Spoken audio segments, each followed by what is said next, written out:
نحمده ونصلي على رسوله الكريم أما بعد فأعوذ بالله من الشيطان الرجيم بسم الله الرحمن الرحيم إن الله لا يغير ما بقوم حتى يغيروا ما بأنفسهم صدق الله العظيم۔ مسجد تو بنا دی شب بھر میں ایمان کی حرارت والوں نے، مسجد تو بنا دی شب بھر میں ایمان کی حرارت والوں نے، من اپنا پرانا پاپی ہے برسوں میں نمازی بن نہ سکا۔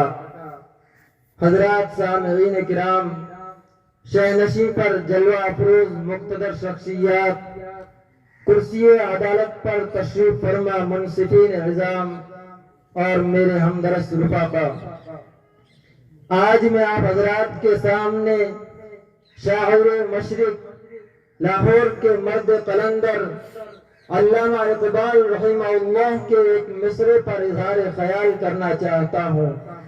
وہ ہے رہ گئی رسم ادا روح بلالی نہ رہی۔ حضرات، آج کی اس تقریر کا عنوان عصر حاضر کا سب سے بڑا المیہ ہے۔ اس میں شاعر مشرق نے منافقت کے پردے چاک کیے ہیں، ریاکاری اور مذہبی دو عملی کے بدترین جذبوں کو ملت اسلامیہ پر واشگاف کیا ہے۔ انہوں نے بتایا ہے کہ ہم لفظوں کے غازی تو ہیں مگر حقائق سے آنکھیں چراتے ہیں۔ ہم وہ مسلمان ہیں جنہیں دیکھ کر اسلامی روایات کو پسینہ آ جائے۔ ہماری باتیں دلوں کو تو لباتی ہیں مگر ہمارا عمل انسانیت کو شرمسار کرتا ہے۔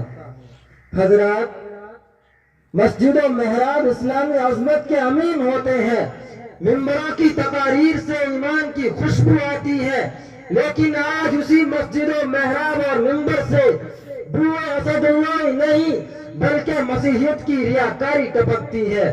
ہم خطابت کے اسیر تو بن گئے اور الفاظ کی اس بازی گری میں ہم یہ بھول گئے کہ ہم قرآن و حدیث کے وارث ہیں۔ ہم نے یہ فراموش کر دیا کہ ہم دین محمدی کے تقدس کے آئینہ دار ہیں۔ ہم اسلاف کا نام تو لیتے ہیں مگر اسلاف کی قوت عملی سے آنکھیں چراتے ہیں اور آج اس بدترین حالت سے دوچار ہیں۔ Thanks for watching. Don't forget to like, comment, share and subscribe to Al Wahid channel.